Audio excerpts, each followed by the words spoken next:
So yun mga kalodi, kakagising ko lang, i-check natin yung ating mga sisiw dito kung nag-hatch na. Ito na kasi yung iba natin mga sisiw, nilipat ko dito para makalpo sila, dito, initan. Check natin. Nag-moist na ito yung incubator. Yan. Ito na yung mga sisiw natin mga kalodi, oh. Tanggalin na natin yung mga balat. Yan. Ang dami na.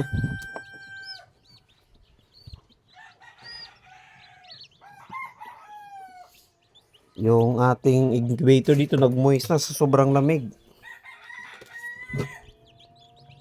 Yan, yung iba nahulog na dito.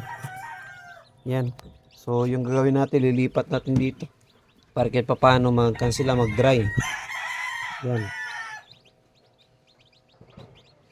Yan, nag-moist na.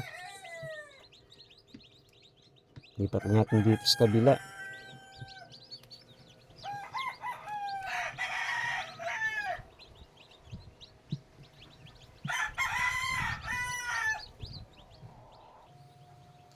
So yan mga kalodi, nalipat na natin dito. Mukhang ang sikip po nila dito. So lilipat lang natin ito mamaya para kahit paano lahat po sila mainitan kasi iba basa yung iba. Pa-hatch lang. Bali ito may natira pa dito. Yan. Hintayin lang natin lumabas yan. Okay. Bali unahin muna natin yung escaso itong mga sisiyo. Okay. So yan mga kalodi.